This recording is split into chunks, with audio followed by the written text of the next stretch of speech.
غریب ہو کر اتنی سخاوت، خودداری، عزت نفس، وقار آدمی کو بڑا کر دیتا ہے۔ کئی مالداروں کی سخاوت چھپ جاتی ہے غریبوں کی سخاوت کے آگے، لیکن میرے عزیز یاد رکھیں، اعلیٰ حضرت فاضل بریلوی رحمۃ اللہ تعالی علیہ دکان پر تیل لینے گئے، سرسوں کا تیل لینے گئے، دکاندار کو تیل کی بوتل دی، کہا یہ ذرا نا تیل کی بھر دو، اس نے بھر کے دی تو فرمایا کتنے پیسے؟ کہنے لگا حضور ویسے تو 5 آنے کی ہے، آپ ہمارے عالم ہیں، آپ 3 آنے دے دیں۔ تو اعلیٰ حضرت نے پورے 5 دیے، فرمایا تو سارے رکھ، میں اپنا علم 2 آنے کا نہیں بیچا کرتا، کروں مدح اہل دول رضا، پڑے اس بلا میں میری بلا، میں گدا ہوں اپنے کریم کا، میرا دین پارائے نہ نہیں، خبردار، عزت نفس، وقار، یہ حسن ہے انسانی زندگی کا، اس سے انسان بڑا ہوتا ہے، اس سے اس کا قد بڑھتا ہے، اس سے معاشرے کے اندر خود سے جینے کا رواج پیدا ہوتا ہے، اس سے لوگ سہارے ڈھونڈنے چھوڑ دیتے ہیں۔ ہمارے نوجوان سہارا ڈھونڈ رہے ہیں، وہ امریکہ میں جو رشتہ دار رہتے ہیں وہ کبھی مجھ پہ مہربان ہو جائے نا اور وہ مجھے وہیں لے جائیں، وہ جو میرے یورپ کے مالدار عزیز ہیں کبھی وہ میرے اوپر نظر کرم کرے تو بات بن جائے۔ دنیا داروں سے، مالداروں سے لوگ تعلق بنانا چاہتے ہیں صرف اپنا قد اونچا کرنے کے لیے، یہ نہ کریں، یہ درست نہیں ہے۔ اس مالک سے رشتہ جوڑیں جو جس کو دیتا ہے بغیر حساب کتاب ہی عطا فرماتا ہے، اور جس کو دیتا ہے پھر اس کو عزت بھی عطا کرتا ہے، اور دیتا ہے تو دے کر احسان نہیں جتلاتا۔ میرے بھائی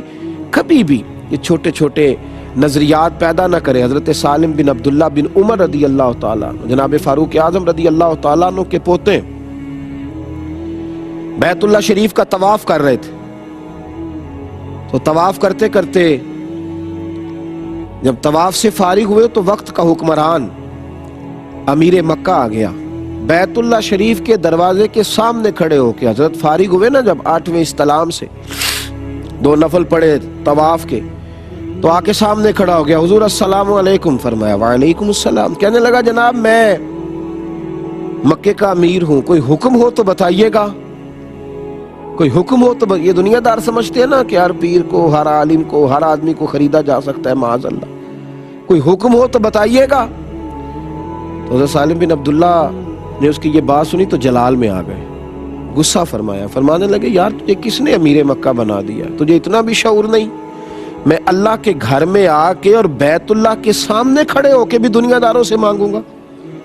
یہاں آ کے بھی دنیا داروں سے سوال کروں گا؟ تجھے یہ شعور نہیں ہے کہ میں اللہ کے گھر میں اور پھر اپنے رب کریم کے دروازہ کرم کے سامنے کھڑا ہوں اور یہاں بھی دنیا داروں سے مانگوں؟ نے دیکھا نہیں لوگ مسجدوں میں آ کے بھی لوگوں سے مانگتے، اللہ کے گھر میں بھی آ کے لوگوں سے مانگ رہے ہیں۔ کہا تو کیسا بیوقوف، پریشان ہو گیا اور پریشان ہو کے واپس لوٹ گیا۔ جب باہر نکل گیا نا بیت اللہ مسجد الحرام سے باہر نکل گیا تو باہر نکل کر کے حضرت سالم بن عبداللہ کا انتظار کرنے لگا۔ آپ فارغ ہو کے باہر نکلے تو پھر دروازے پہ کھڑا تھا، کہنے لگا حضور اب تو بیت اللہ شریف سامنے نہیں ہے، اب تو حجر اسود کے ہم سامنے نہیں کھڑے، اب تو ہم مقام ملتزم کے قریب نہیں ہے، تو حضور ابھی بتا دے کوئی حکم ہو تو۔ حضرت سالم بن عبداللہ اب مسکرائے اور فرمانے لگے چل یہ بتا تجھ سے دین مانگوں کہ دنیا مانگوں، تو جو دینا چاہتا ہے تو کیا مانگوں؟ تو کہنے لگا حضور میرے پاس تو دنیا ہی ہے، دین تو آپ کے پاس ہے۔ تو آپ فرمانے لگے دنیا تو میں نے اس سے کبھی نہیں مانگی جس نے دنیا بنائی ہے، میں تو اس سے بھی اس کا فضل ہی مانگتا ہوں، کرم ہی مانگتا ہوں، یہی کہتا ہوں جو میرے حق میں بہتر ہے مجھے دے دے۔ میں تو کبھی، تو کیا سمجھتا ہے میں سجدوں میں بھی رب سے دنیا کی دولت کا سوال کرتا ہوں؟ فرمایا جا، عرش کے مالک سے میں جب فضل مانگتا ہوں جس نے دنیا بنائی ہے تو تیرے جیسے آدمی سے مانگوں گا۔ کبھی ان چکروں میں نہ پڑے میرے بھائی، خودداری سے رہے، اسی سے مانگے جو دیتا ہے تو پھر بے انتہا ہی دیتا ہے، اس محبوب سے مانگے جو دیتے ہیں تو پھر کرم ہو جاتا ہے۔ میرے نبی کریم صلی اللہ تعالی علیہ وسلم کا وہ دروازہ کرم تھا کہ جہاں سے جو آتا تھا حضور اسے جھولی بھر کے عطا کرتے، جو آتا تھا اسے جھولی بھر کے دیا جاتا تھا۔ لیکن آپ کو سیاستہ میں کا روایت ایسی بھی ملے گی کہ ایک صحابی نے آ کے کہا تھا یا رسول اللہ کچھ دیجئے، تو نبی پاک علیہ السلام نے فرمایا تیرے پاس کچھ نہیں۔ یہ غور کا مقام ہے، اس پر توجہ فرمائیں۔ کتنی انویسٹمنٹ سے کاروبار کرنا چاہیے، راس المال کتنا ہو،